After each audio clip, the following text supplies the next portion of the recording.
സേവിക്കുന്നവനെ എല്ലാം പാപഭാരവുമായി അങ്ങയുടെ സന്നിധിയിൽ വരുന്നു. എന്നിട്ട് എന്ത് സംഭവിച്ചു? ഞങ്ങളെ മോചിപ്പിക്കുന്നു. അങ്ങയുടെ അങ്കണത്തിൽ വസിക്കാനങ്ങു തന്നെ തിരഞ്ഞെടുത്തു. കണ്ടോ, അങ്ങയുടെ ഭാഗ്യവാൻ. അങ്ങയുടെ അങ്കണത്തിൽ വസിക്കാൻ തക്ക വിധത്തിൽ ഈശോ പറഞ്ഞു, ഞാൻ പോയി നിങ്ങൾക്കൊരു സ്ഥലമൊരുക്കി അവിടെ നിങ്ങൾക്ക് വസിക്കാൻ പറ്റുന്ന രീതിയിൽ നിങ്ങളുടെ സകല പാപവും അശുദ്ധിയും എല്ലാം ഞാൻ ഏറ്റെടുത്ത് നിങ്ങളെ വിശുദ്ധരായി മാറ്റിക്കഴിഞ്ഞോ?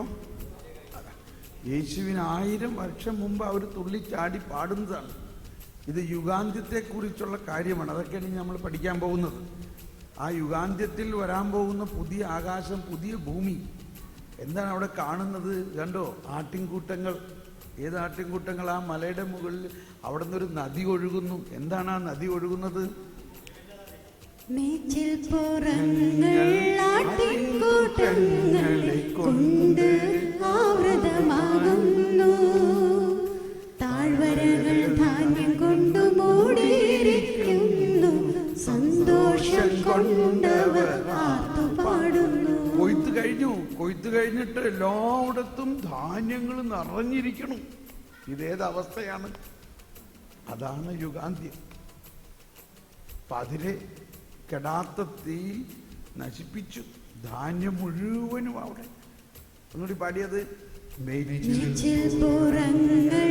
ആട്ടിൻകൂട്ടങ്ങളെ കൊണ്ട് ആവൃതമാകുന്നു. താഴ്വരകൾ ധാന്യം കൊണ്ട് മൂടിയിരിക്കുന്നു. സന്തോഷം കൊണ്ടവർ ആർത്തുപാടുന്നു. അടുത്തത് അവിടെ കഴിഞ്ഞു. അതിനു മുമ്പ് അവിടുത്തെ നദി കവിഞ്ഞൊഴുകുന്നു എന്നുള്ളത്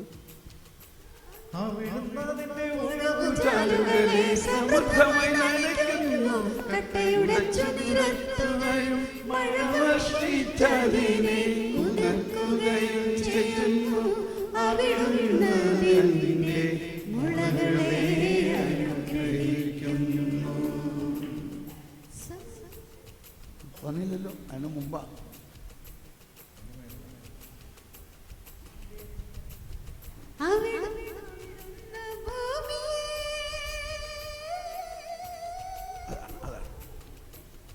എടുത്തോ, ഒന്നും കൂടി പൊക്കിയെടുത്തോ.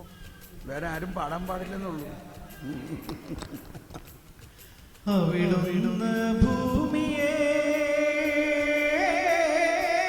പുതിയ സൃഷ്ടിയാക്കും, പുതിയ ആകാശം, പുതിയ ഭൂമി.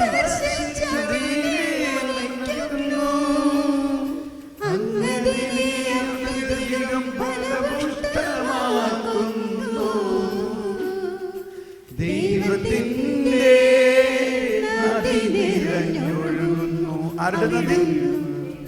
ദൈവത്തിന്റെ നദി നിറഞ്ഞൊഴുകുന്നു. ജീവജലത്തിന്റെ അരുവികൾ ഒഴുകുന്നു. ദൈവത്തിന്റെ നദി നിറഞ്ഞൊഴുകിയ പിന്നെ എന്താ ഈ ഭൂമിയിൽ ഉണ്ടാകാൻ പോകുന്നത്?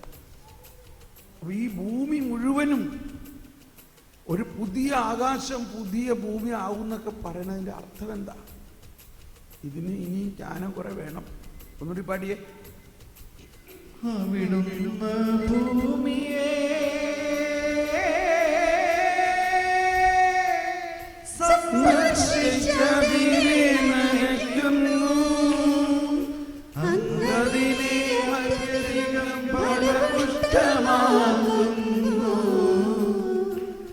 ദൈവത്തിന്റെ നദി നിറഞ്ഞൊഴുകുന്നു.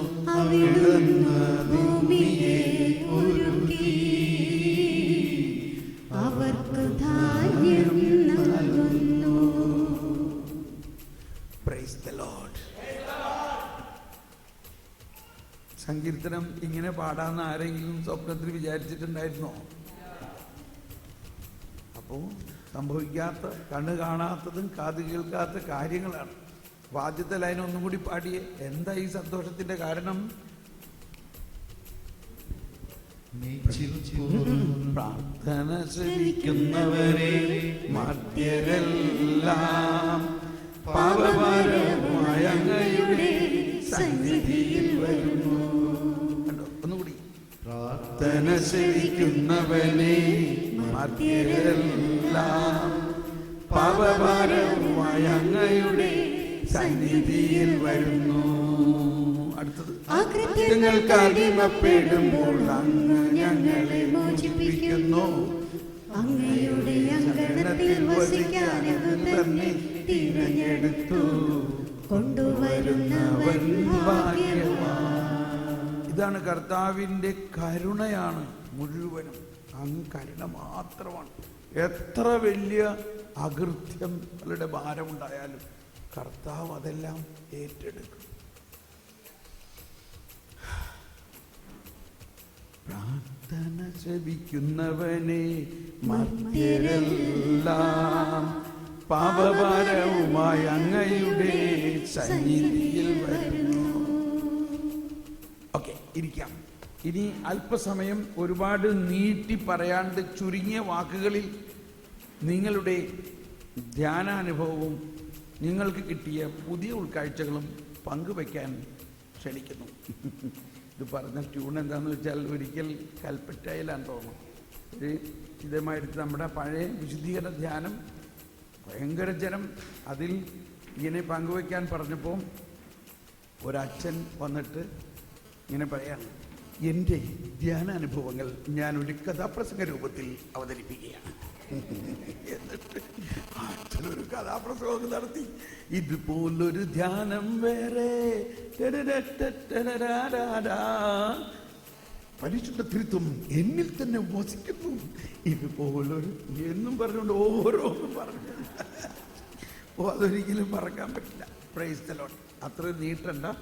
നിങ്ങൾ ഈ ധ്യാനത്തിൽ കിട്ടിയ പെട്ടെന്ന് ഇപ്പം നമ്മൾ ധ്യാനം അവസാനിപ്പിക്കാൻ പോവുകയാണ്, അല്ലെങ്കിൽ അവസാനത്തിലേക്ക് വന്നുകൊണ്ടിരിക്കുകയാണ്. നമ്മളുടെ ജീവിതത്തിൽ എന്ത് മാറ്റി മറിയലാണ് ഉണ്ടായത് നീട്ടി പറയാണ്ട് ചുരുങ്ങിയ വാക്കുകളിൽ പ്രധാനമായിട്ട് പറയുന്നത് ഇന്ന വചനം, ഇന്ന ആശയം എന്നെ ഇതുപോലെ സ്പർശിച്ചു, അതുമൂലം എനിക്ക് ഇന്ന ബോധ്യമുണ്ടായി.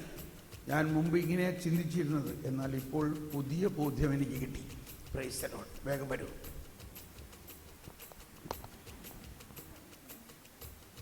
ഇവിടെ ഇരുന്നു.